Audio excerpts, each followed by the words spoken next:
అందరికీ నమస్కారం. ఈరోజు ఇప్పుడే ఒక అద్భుతమైనటువంటి వార్త. కేంద్ర మంత్రి నీట్లో జరిగినటువంటి అక్రమాలకు నైతిక బాధ్యత వహిస్తూ ఇప్పుడే రిజైన్ చేసినట్టుగా ప్రకటించారు. నిజంగా భారతదేశంలో ఒక స్ఫూర్తిదాయకమైనటువంటి ఉద్యమంలో భాగస్వామి అయినందుకు జంతర్ మంతర్లో కొన్ని లక్షలాది మంది యువత ఈరోజు ఈ ఉద్యమాన్ని ముందుకు తీసుకువెళ్ళిపోయినందుకు ఈరోజు కేంద్ర ప్రభుత్వం మెడలు వంచి దేశంలో యువత అంటే కేవలం ఇంటర్నెట్కి పరిమితమయ్యే యువత కాదు, యువత అంటే దేశాన్ని ముందుకు తీసుకుపోగలిగిన సామర్థ్యం కలిగినటువంటి ఒక స్ఫూర్తిదాయకమైనటువంటి యువతని నిరూపించినటువంటి ప్రతి ఒక్క యువతి యువకులకి నేను జేబీబీ రావు భారత్ పార్టీ తరపు నుంచి హృదయపూర్వక కృతజ్ఞతలు తెలియజేస్తున్నాను. ఈరోజు యువత చూపించినటువంటి పోరాటం, స్ఫూర్తి, యువత చేసిన పోరాటం ప్రపంచ దేశాలకు, భావితరాలకు స్ఫూర్తిదాయకం. నీటిలో కొన్ని లక్షల మంది విద్యార్థుల భవిష్యత్తుని నాశనం చేసి 50 రోజుల నుంచి వీధుల్లో పోరాటం చేస్తున్న కనీసం స్పందించిన కేంద్ర ప్రభుత్వం మెడలు వంచి ఈరోజు యువత ఒక కేంద్ర మంత్రి రాజీనామాను సాధించిన విధానం మా అందరికీ స్ఫూర్తి. ఈరోజు జంతర్ మంతర్లో ఈ విద్యార్థి ఉద్యమంలో భాగస్వామ్యం అయినందుకు, విద్యార్థి ఉద్యమంలో భాగస్వామ్యం అయ్యి తెలుగువాడి నాడి, తెలుగువాడి వేడి వేదిక నుంచి వినిపించేటువంటి అవకాశం నాకు కలిగినందుకు ఎంతో గర్వకారణంగా ఉంది. నేను ఆంధ్రప్రదేశ్ రాష్ట్రం నుంచి, తెలంగాణ రాష్ట్రం నుంచి, యావత్తు తెలుగు ప్రజల నుంచి కృతజ్ఞతలు తెలియజేస్తున్నా. ఇది యువత ఉద్యమానికి స్ఫూర్తి.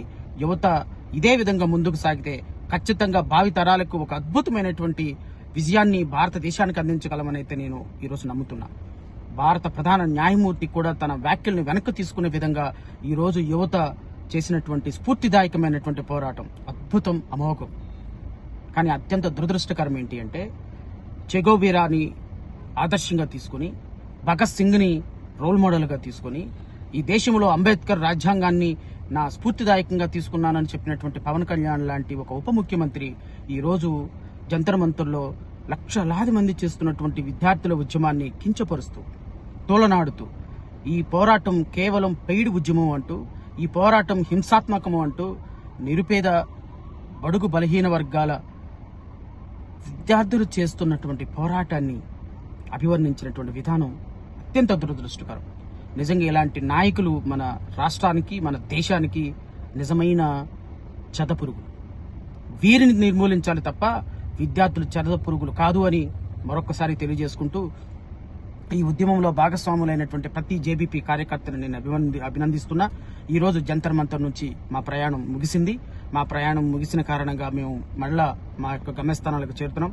చివరి వరకు అక్కడ ఉన్నటువంటి విద్యార్థులకి స్ఫూర్తిదాయకమైనటువంటి పోరాటానికి మేము ఇచ్చినటువంటి మద్దతు, మా పార్టీ వాళ్ళు ఇచ్చినటువంటి మద్దతు సముద్రంలో నీటి చుక్కంతైనా అయ్యుండొచ్చు. కానీ తెలుగు వాడి, తెలుగు నాడి, తెలుగు వేడి ఈరోజు ఢిల్లీ పురవీధుల్లో చూపించి ఈరోజు తెలుగు వాళ్ల వాయిస్ను కూడా ఇక్కడ వినిపించగలిగేటువంటి అదృష్టం నాకు వచ్చినందుకు నన్ను ఎంకరేజ్ చేసిన ప్రతి ఒక్కరికి కూడా హృదయపూర్వకంగా కృతజ్ఞతలు తెలియజేసుకుంటూ, రాబోయే కాలంలో ఇలాంటి స్ఫూర్తిదాయకమైనటువంటి ఉద్యమాలు మరెన్నో జరగాలని మనస్ఫూర్తిగా కోరుకుంటూ జై భీమ్, జై హింద్.